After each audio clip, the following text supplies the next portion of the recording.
All right. Hello, Team Flyer, and welcome to the Always Believer podcast. Today we have Miss Emily from Sincerely Emily. I'm very, very excited to have her on board.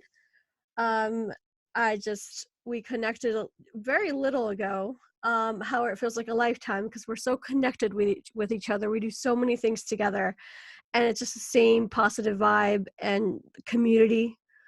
I just love it. So without further ado, hi, Emily. Hi. Hi, nice to speak to you all today. I know, I feel like we've known each other forever, yet at the same time, we've never met in person, which is so amazing that you can connect with people like that online. So, Totally. I mean, thankfully we're close enough together right now. We actually live in similar, not in the same city, but in the same state, thankfully. So sooner than later, we can definitely meet up. But regardless of that, it's just, I love that connection with the internet, without a doubt. Just like you can find people from all around the world with not only the same vibe as you, but just like the same sense of togetherness and community and wanting to be better, like a better version of ourselves every single day.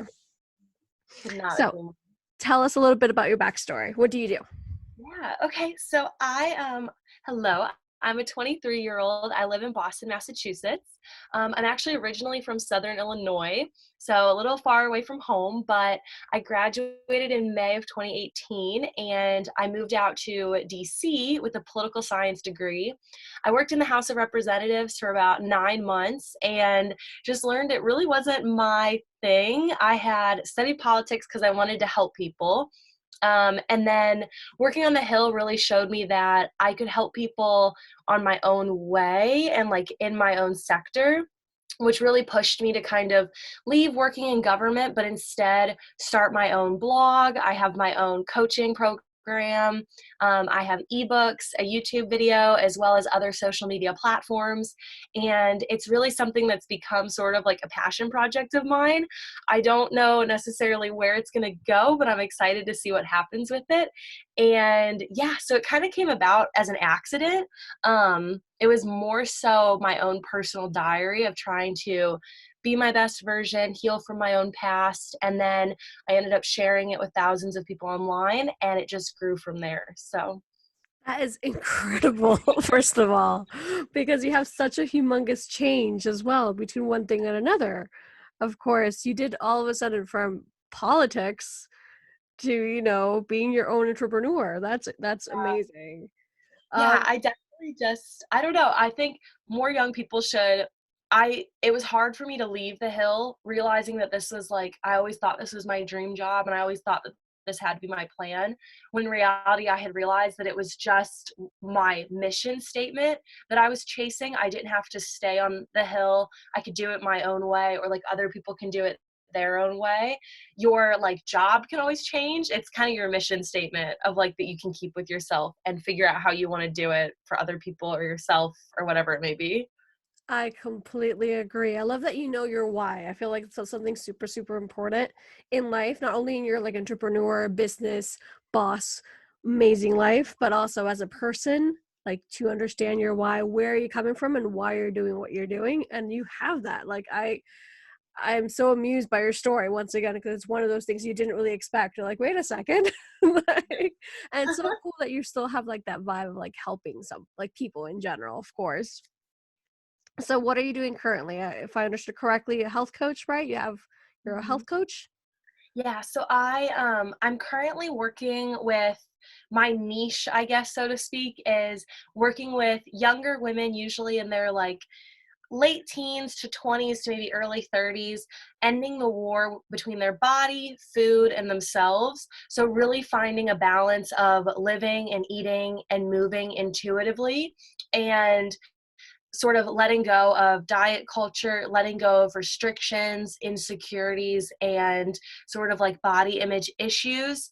But I especially focus in women and eating disorders, or disorderly eating, and how that relationship between you and food can really take over your life if not controlled.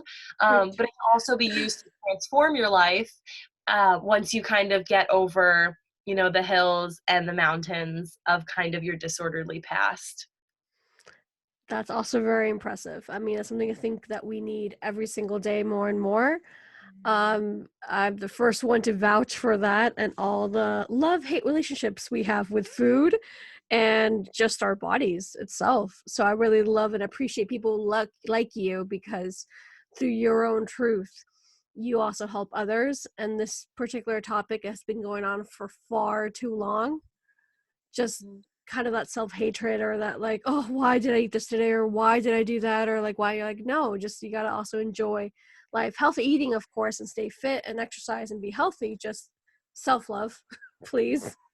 I have like a lot of I speak to a lot of women about food and like food relationships because I think it's by no one's fault. It's definitely a mental health disorder that I think is really shut away because it's not necessarily seen as something that I mean, I also like I've struggled with anxiety, so I also know like anxiety and depression and multiple personality disorders, all of these mental health issues are a little bit more treated, where I Mm, think disorderly eating can go on for an entire lifetime without ever really even having the person understand what they're dealing with. Like it's not normal to, wake up and plan your entire day around food, but it's something we do all the time. Or it's not normal to diet your entire life, but we do it all the time.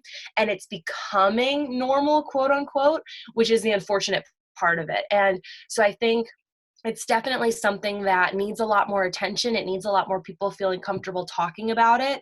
And it also needs to be seen and treated as a true disorder, not kind of just like, oh, eat more or like fix your food. Like, I don't know. I think it can sometimes be very nonchalantly kind of tossed to the side when it's something that you shouldn't have to live with your entire life. And it's not exactly the way to live your entire life. exactly, I couldn't agree more with all that statement. I mean, as someone I also struggled a whole lot, especially my teen years, and then some. It continued way till my age, obviously, because it's just the way that we grew up. It's just the way that people saw us. And not only that, I also feel like society, we still have like a certain perfect type, if you know what I mean, of like the way they're supposed to look. And I do not look like any of the perfect types because I'm just not that part. You know what I mean?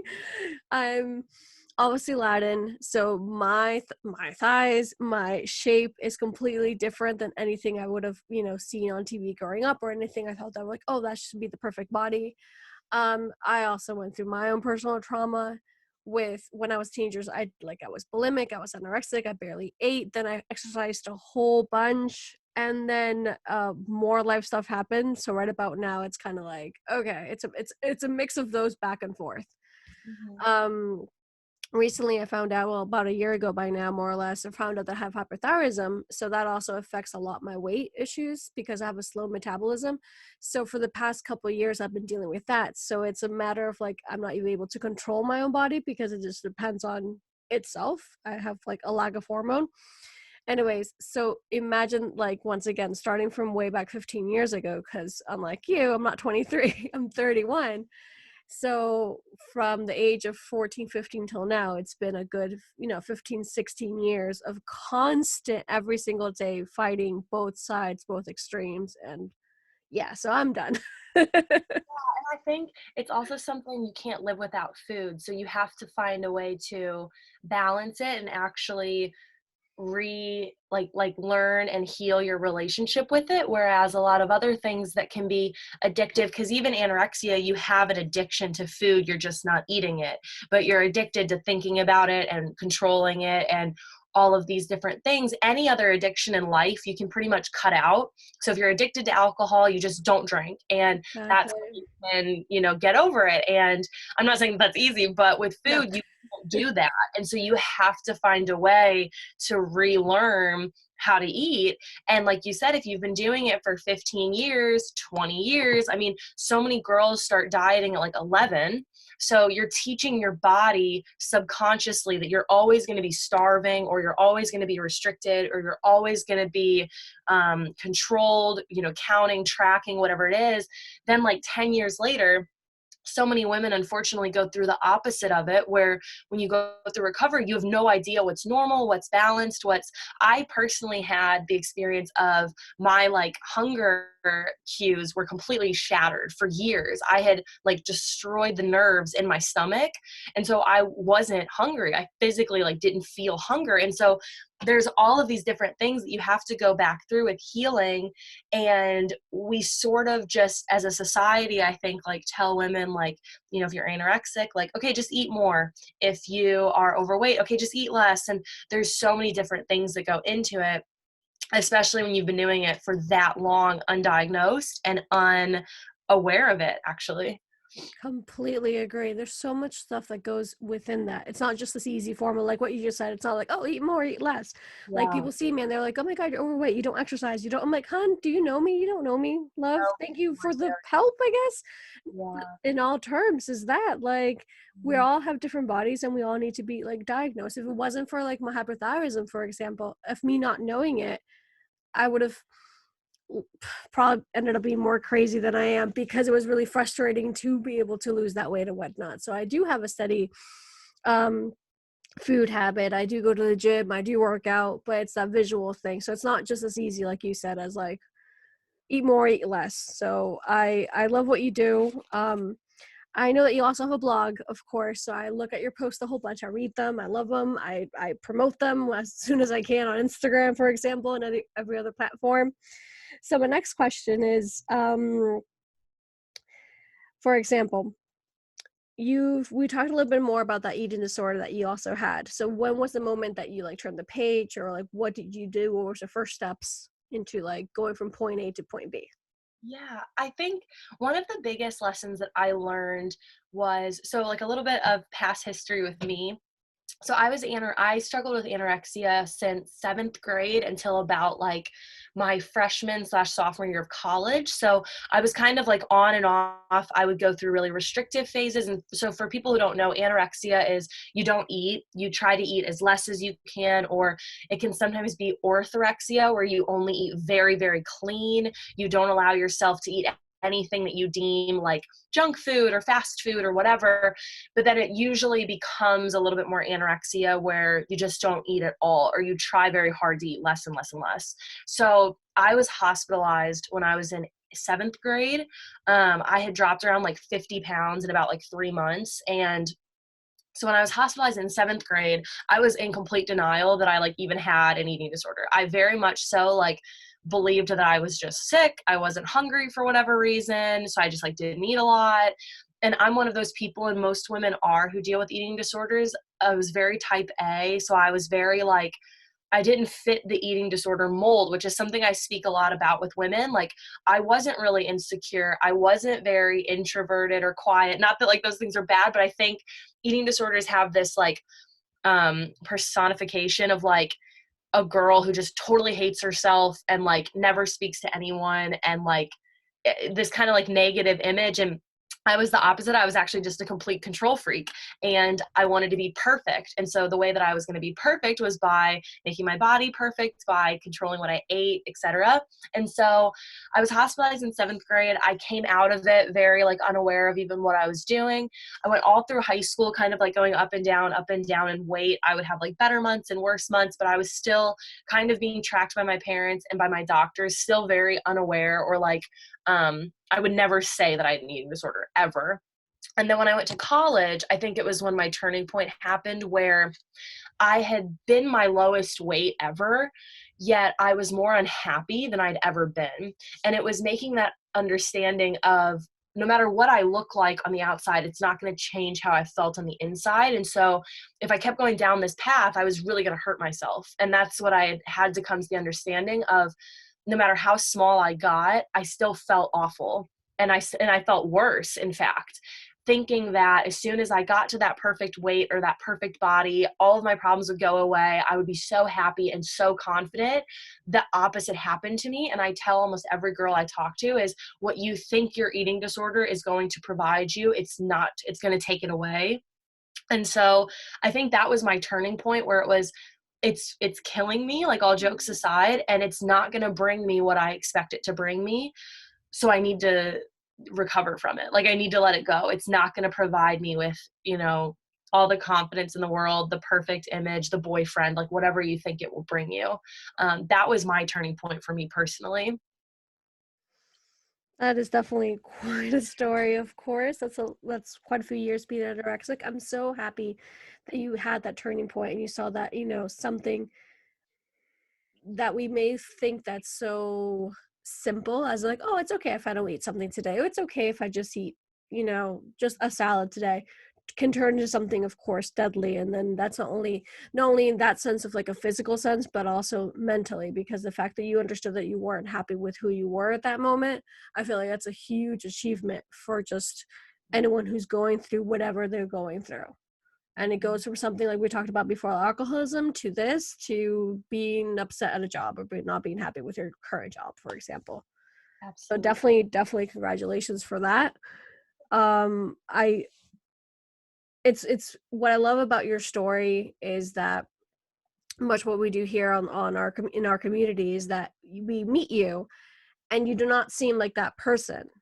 And Mhm. this is kind of a good thing right now because that means you have overcome stuff. You're sparkling right now. You're actually being your truest self. So not only you don't seem like that version of yourself, and that's wonderful, you own it. You're like, all right, this is what happened to me. This is who I am, and I'm gonna like move forward. Period. Let's go. Yeah, I think I thank you, my love. I think there's a fear around saying that you have an eating disorder. Mhm. There's a stigma around it for sure, like many mental health issues.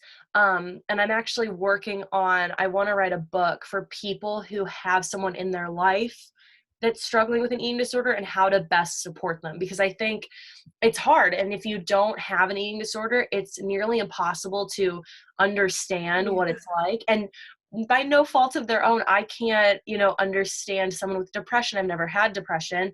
I can help them to the best of my knowledge, but is that actually what they need? I just think it's a very interesting conversation to have around eating disorders because a lot of the times, um, they're the people that you don't expect to have one. They are Exactly. people who are actually much more aware of what's going on than you might give them credit for, or they're struggling from a completely different angle than what you think they are. My eating disorder personally didn't come from me wanting to be thin or like to lose weight. It truly came from me wanting to be a perfectionist. And this was just one more area of my life that I could completely control.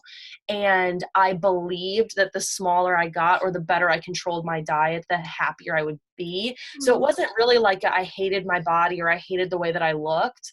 I just thought it would help me be that perfect image. And so there's all these different reasons that girls go through it. And so how do you best support those people? I think is just allowing them to talk and not treat them like they're crazy or like they're stupid or like that it's a simple fix, that they don't know what's going on, that they can't take care of themselves.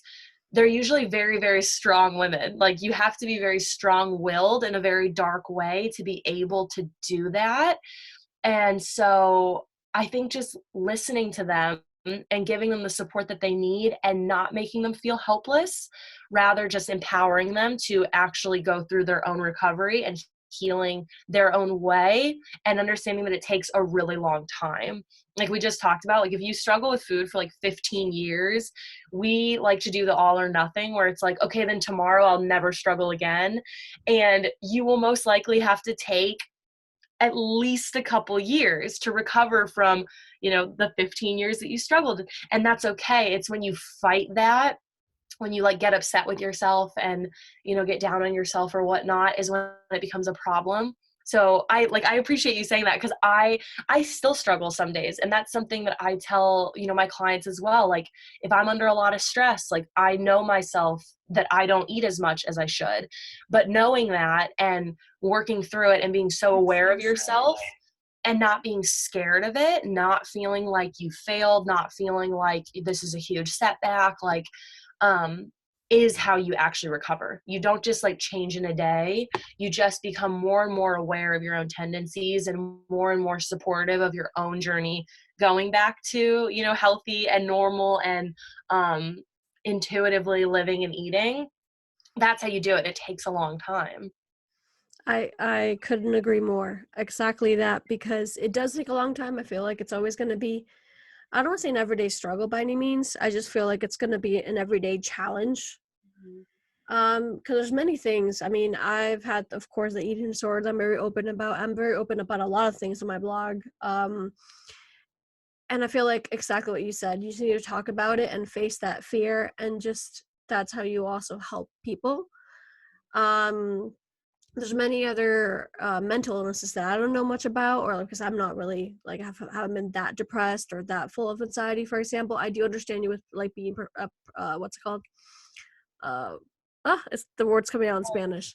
Um, perfectionist. There you go. Bilingual brain. I try. Anyways, to be a perfectionist, because I've had that for a really long time. Like I was that typical person. Like if you ever seen Friends, I was Monica Geller.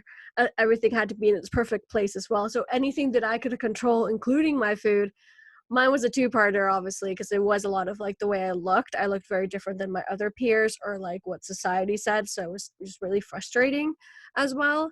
But at the same time, it was like, oh, I can control what I can, so I do understand that a whole lot. And I feel like because we face that fear, and I love the fact that much like people like you, and this is why you're part of the Team Flyer community, and you're part of like this is why I really want you to be on board with this, because it's an everyday challenge. Like no matter how much you're helping others and I'm helping others in different ways, we are still human beings, and we accept that. And we're like, all right, it's another day. We can do this, and we can do this together. Going a little bit back to your blog, I noticed that you do have a few, you have not only a few, you have quite a lot of blog posts, which I adore. And what I love about them as well, I was looking into them, is that they're very quick reads. And that's kind of perfect because on the go, because everyone's on the go, it's kind of like, oh, these are fun facts. So like it's a 10-minute read. Like, oh, that's perfect, And then like what I usually do with your page is if I read at the beginning of the day, it kind of resonates with me the rest of the day. So I go back to that post and be like, oh, okay. So a couple that caught my attention recently, more or less, is where is it? Sorry, I have it written down here. Oh yeah. So what are some tips for setting realistic self-love goals? Yeah, so I think first of all, thank you because I actually started writing my blog as letters, which is why it's like that. They were like letters to my old self. That was before I even published my blog. And so I've kept it that way where it's kind of like a diary entry and then it's like done and I just love reading and writing that way. So that makes me really happy. Um, the self-love goals, I think the biggest one you can do is it's not an all or nothing. Nothing in your life is an all or nothing because the moment that you say, so for example, if you are trying to have better self-love habits and so you say, okay, I'm going to like meditate every single morning, awesome, but then you miss one day, the way that you've set yourself up is setting yourself up for failure, which means as soon as you miss a single day, which is going to happen, you feel guilty and you feel shameful and you feel embarrassed or upset or defeated. And then usually you just stop. And that's the same thing with like eating disorder recovery. It's the same thing with any type of mental health recovery. When you do all or nothing goals, weight loss, for example, the moment that you mess up, quote unquote, you've put that rule on yourself and you've set yourself up for failure. So I think the biggest thing is to not do all or nothing in anything in your life. Like I'm a huge advocate for that because guilt and shame is the worst feeling you can have when trying to do self-love habits because then you beat yourself up about it. You feel really like you stink, you suck, whatever. It just doesn't help anything and then you end up just stopping in general. Um, the second one I would say is definitely check your internal self-love, not just your external. So I think having really good self-love can sometimes be taken the same way as like very good self-care, which isn't bad, but taking a bath, like doing a face mask, taking a nap, like those are very, very good and important things you can do, but you can only do outer shell things for so long if your inner shell is kind of like deteriorating is like where the Exactly. real problem is. Like, so I always suggest to sprinkle in both, like maybe go see a therapist, or maybe do journaling or self-reflection, or spend an entire day being very in tune with like how you talk to yourself in your head. Doing inner work and outer work together is probably the best thing to do, not just kind of like painting the outside and then kind of hoping that that like sinks in and fixes the inside. I love that metaphor completely, and I love that mindset because that's exactly what it is. Like I was right there with you when you were saying like, yeah, take a bath, of course, and facial. I love getting my nails done or painting my nails.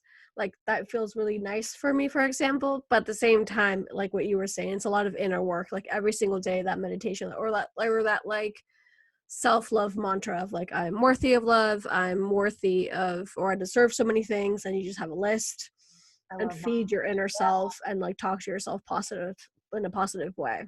Yeah, and I think you just hit the third one, is do what works for you. I know a lot of people, like, I'm not a huge meditation person. Like, I'm really not. It doesn't help me. I don't like it. I've read 1.5 billion books on how it's so amazing, and I hear so many people talk about it, and that's amazing. It is not my thing. I just don't like it. It puts me on edge. And for the longest time, I kept telling myself, like, you got to do it. You got to do it because it's good for you. It might not be good for you. Like, you just might not Exactly. work with it, and that's okay. And so I think that's my third tip is, take everyone's opinion with a grain of salt and really figure out what works best for you. I'm actually the opposite. Like, blaring music actually works best for me to make me feel better than to sit in silence like that. I just do not do well with it. And so don't force it. If you've tried it and you really don't resonate with it, then find something else that helps with your self-care. Definitely. I love that. I do. I do love that. I also think it's a little bit of a balance because it's good. Like, I understand you. I love blasting my music. I love to dance. I am like, I need my music. I'm the first person like who comes in the room and puts music on, and that's the way it stays, you know? So I do understand that factor. And at the same time, I remember way back when, because I grew up in cities mainly, and I've traveled around the world and whatnot. So whenever I was like in nature, it was like super different for me. I loved it, and I'm a beach kind of person. So for me, even the beach, I mean, you hear the waves, so I'm still listening to something. But when we were out in the woods or something like that, you're kind of like, there's silence. Like, what what sorcery is this? You know. So I hear you on that as well. That do whatever works for you and get that balance in. But hey, if it's blasting music and just singing along to those kind of lyrics, and go for it. um Another post that I saw was and I thought it resonated also with our listeners, is that a lot of our listeners actually have a 9 to 5 job. And what tips can you give us to make sure that they're healthy throughout the day, food wise or mentally wise, or Yeah, for I like a think very busy day, you wake up and you have to do the coffee, or you take the kids to school or whatever. When you get home, you have more things to do. Like, how do you install health in that? I think definitely making yourself a priority. It's very easy to kind of like, in the morning hit snooze for, twice. That might be like 15 extra minutes that you could have gotten up and journaled and did your morning routine like you're supposed to. So I think self-discipline and prioritization is definitely something that's like learned over time by continuously doing it and really being strong-willed and, okay, I'm going to do this for myself. This is important for me. So is taking care of my family, so is going to my work, whatever that may be. But I also think I had read somewhere where, like, kind of along the lines of meditation, where it was maybe don't meditate like 15 minutes in the morning, meditate 5 minutes throughout the day. So taking those small moments throughout the day for like your mental health, for example, to sit in silence for like 2 minutes, or to journal in the middle of the day. Like, it doesn't have to be just in the morning or like just in the evening or like in a certain setting, in a certain way. It can really be 2 to 5 minutes throughout the day to take a second and check in with yourself, slow your breathing down, like whatever that may be that you need to do. I think physically and a little bit more of like along the emotional sides of it is try your best to, move throughout the day, find little ways that you can stand, walk, don't sit necessarily for 8 hours. But just planning and preparing is like the biggest thing you can do. So, plan to go to the gym after work if that's what you're going to do, and bring your stuff with you and get ready the night before so you're not rushing. Like, really, really just make yourself a priority. And then on the emotional side is be very aware of when it's time to relax. Like, I set specific times throughout my day, especially as like someone who works for themselves, like I'm sure you know, it's so easy to constantly be working and then you end So, up so burned easy. out. It's like so easy, it's so bad. And I think health goals and self-love goals can also, that's why you get burned out. You are always trying to do more and be your best and make all or nothing goals, and all of that's it's great. Like, you are trying to get better, but there's going to be days that you do not want to go to the gym, and being able to differentiate between you don't want to go and like you're making up an excuse is another very self-aware thing that you need to get in That's tune with. definitely huge. I do agree with that one completely. Yeah, so I think it's just like having conversation with yourself and um figuring out what works best for you, prioritizing it to the best of your ability, and then taking those days that you just don't want to do anything and not beating yourself up for it. I agree. Going back to what you were saying really quickly, of having those breaks during the day as well, and learning what your rest looks like. I agree with that one.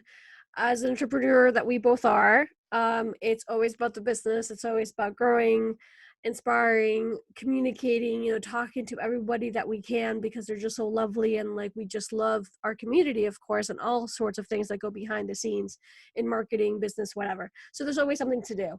And one of my recent goals, I don't even know if I'll call it a goal, but one of the biggest changes that I did recently the past few months was actually give myself a set schedule. So like if I were that kind of 9 to 5 job that we were talking about, kind of like that, to make sure that I do take that break. Like if I finish at 7 one day, I might finish at 3 one day, I might finish at 8 one day, but like after that, that's it. There's nothing else, because it's so easy to continue doing social media. It's so easy to continue, oh, I'll just do one more email. That one more email ends up being 5 or 12, and it's midnight. So I do agree with having that space to rest and making sure like this is what I deserve and I need. And then it's so, I've also always worked with kids for many different reasons and in many different ways. And one of the biggest things with kids is like you are telling them to rest. Like if they're, I don't know, 3 years old and they need to go to bed at 8 o'clock, there's a reason why they need to go to bed at 8 o'clock. So they're ready to go the next day. So as we grow older, we kind of forget that. And it's like, no, the same way you charge your phone, the same way you're telling your kids to go to bed, it's the exact same way they have to do with yourself. You also need rest. Absolutely. Rest and stress, I think, is so underrated. Completely. Yeah. Like there's so many ways that you can get better by doing just those little simple tips, and this is something that I've always wanted to do, not only this podcast or this community, because of that. So like people like you, like me, can just help one another and be like, hey, these are tips. Are the same tips here, there, and everywhere? Yes, but the more we remember them, the more we learn these new ways, the better humans we're going to be, without a doubt. All right, so we're gonna wrap it up a little bit now. I want to know, what are 3 adjectives that describe you? So this is hard. Okay. I would say optimistic, sometimes to a fault. I would say optimistic, empathetic, and impulsive, actually, which is also sometimes to a fault. I'm very much so, if I want to do something, I'm going to do it, and I'm doing it now. I Um, hear you. I have yeah, one of those. it's like it's I want to get it done quality. now, love. It's a very good quality to have, but it's definitely like caused me some, like crazy haircuts or whatnot in the past. But yeah, I would say optimistic, empathetic, and impulsive sometimes. What I love about your 3 adjectives is that you actually, that means you know yourself, obviously, and you take the Very good well. with the bad and the bad with the Yeah, good, and you mish them together, and that's life, you know? very well. I'm very aware. I agree with you with optimistic, sometimes to the fault. I mean, most of my most, I feel like all of my friends would be like, I'm the most optimistic person they know, and everything's like lovey-dovey all the time. I'm like, not all the time. I'm still, realistic in what I do, and I do spread my truth online and offline. It's just I'd rather look at the life, in a more positive way. Oh, Because yeah. why not? So I love that. I really love that. Um, all right. And then my second to last question is, for what in your life are you most grateful for?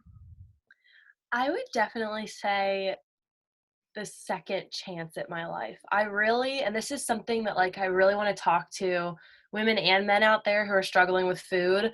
I was so the person who never believed I would live without an eating disorder. Like, ever, you could have asked me, I was not willing to work for it. I did not believe, like I said, I'm a very optimistic human, and I still was back then. Like, I would keep those 3 adjectives for my whole life, but for some reason, this was the one thing that I did not believe I could overcome, and I was just gonna have to live with it forever.